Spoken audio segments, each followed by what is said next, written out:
Halo para pejuang, kembali lagi di channel Pejuang Rupiah. Sibuk bekerja, lupa bercinta, robot yang penting masa depannya api. Nah, buat para pejuang yang belum subscribe, pastikan kalian sudah subscribe. Mari dukung channel Pejuang Rupiah semakin maju dan berjaya. Nah, para pejuang, di tes tahap pertama, tes psikotes kita sudah lolos. Dan di tes kedua, tes interview internal kita sudah lolos. Dan sekarang kita sudah masuk ke tes tahap ketiga, tes interview user dengan pihak Jepang langsung.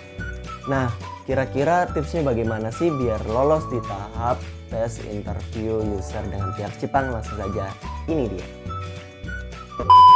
Jadi nanti akan diinformasikan untuk interview usernya. Jadi tanggal berapa, jam berapa harus datang di Minori.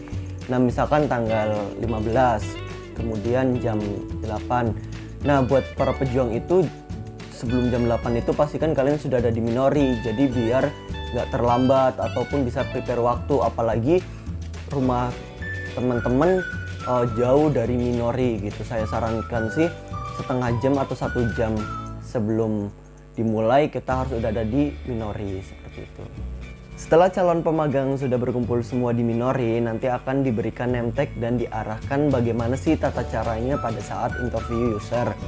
Nah, kemudian misalkan calon kandidatnya itu ada 20 orang gitu ya, nanti akan diarahkan misalkan berapa orang gitu, misalkan 5 orang atau 4 orang, jadi nggak sendirian seperti itu. Biasanya apa saja sih yang ditanyakan pas interview user? Tentang kepribadian, terus tentang keluarga, tujuan kita ke Jepang apa, seperti itu. Untuk interview user dengan pihak Jepang kan mungkin bertanya-tanya dong, kita nanti bakalan diinterview sama orang Jepang langsung, sedangkan kita aja nggak bisa berbahasa Jepang, kita belum masuk pendidikan, kemudian kita jawabnya gimana? Tenang aja, nanti kita akan ditranslate sama translator ke dalam bahasa Indonesia gitu.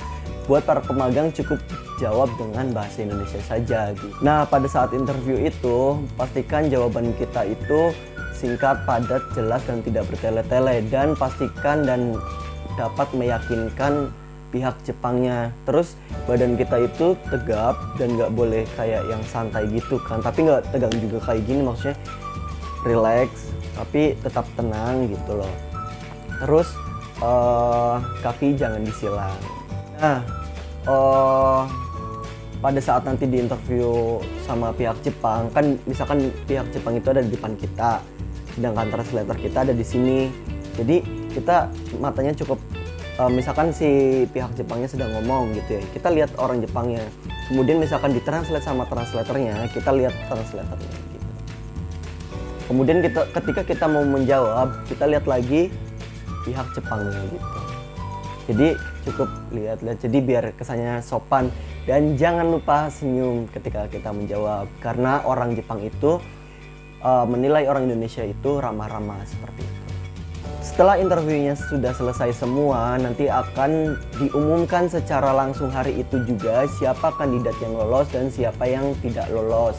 Nah, untuk yang tidak lolos mungkin diperbolehkan pulang, dan untuk yang lolosnya akan di briefing dan masuk ke tahap selanjutnya.